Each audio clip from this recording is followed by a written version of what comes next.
हनुमान जी की व्रत कथा। ऋषि नगर में केशव दत्त ब्राह्मण अपनी पत्नी अंजलि के साथ रहता था, लेकिन केशव दत्त के घर में धन संपत्ति की कोई कमी नहीं थी। मगर नगर में सभी केशव दत्त का सम्मान करते थे, लेकिन केशव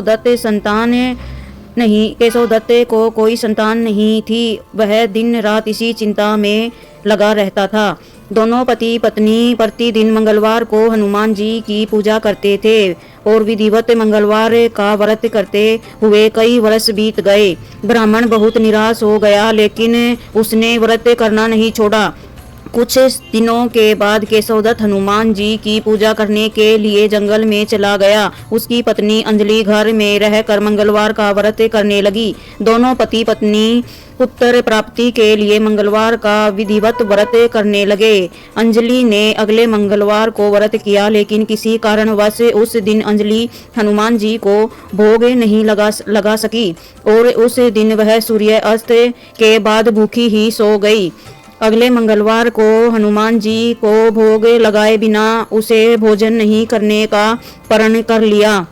6 दिन तक अंजलि भूखी प्यासी रही। 7वें दिन मंगलवार को अंजलि ने हनुमान जी की पूजा की, लेकिन तभी भूख प्यास के कारण अंजलि बेहोश हो गई। हनुमान जी ने उसे स्वप्न में दर्शन देते हुए कहा, उठो पुत्री, मैं तुम्हारी पूजा पाठ से बहुत प्रसन्न हूँ। तुम्हारे सुंदर और सुयोगी पुत्र होने का वर देता हूँ। यह कहकर हनुमान जी अंतर्धार्य हो गए। तत्काल अंजलि ने उठकर हनुमान जी को भोग लगाया और स्वयं भोजन किया। हनुमान जी की अनुकृपा से अंजलि ने एक सुंदर शिशु को जन्म दिया। मंगलवार को जन्म लेने के कारण उस बच्चे का नाम मंगल प्रसाद रखा गया।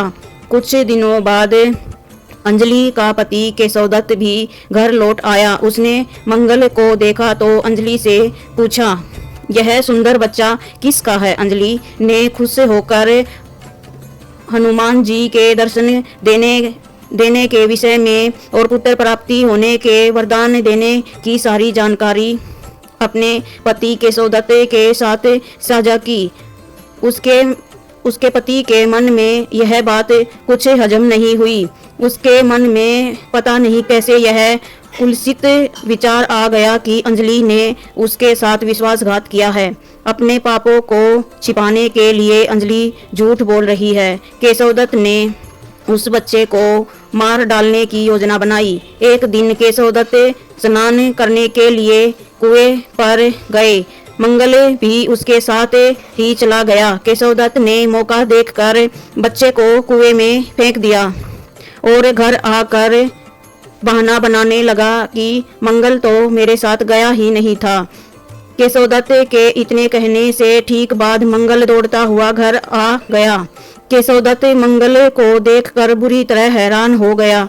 उसी रात हनुमान जी ने केशव दत्त को स्वप्न में दर्शन देते हुए कहा, तुम दोनों के मंगलवार के व्रत करने से प्रसन्न होकर पुत्र जन्म का वर मैंने दिया था, फिर तुम अपनी पत्नी पर शक क्यों कर रहे हो?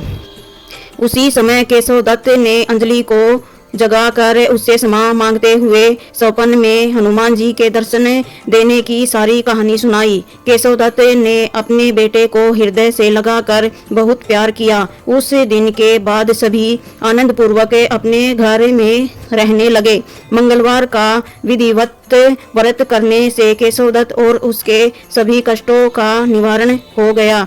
इसी तरह जो स्त्री पुरुष विधिवत मंगलवार का व्रत करके व्रत कथा सुनते हैं, हनुमान उनसे बहुत प्रसन्न होते हैं, उनके सारे कष्ट दूर कर देते हैं और उनका घर धन संपत्ति से भर देते हैं और शरीर से भी निरोगा कर देते हैं।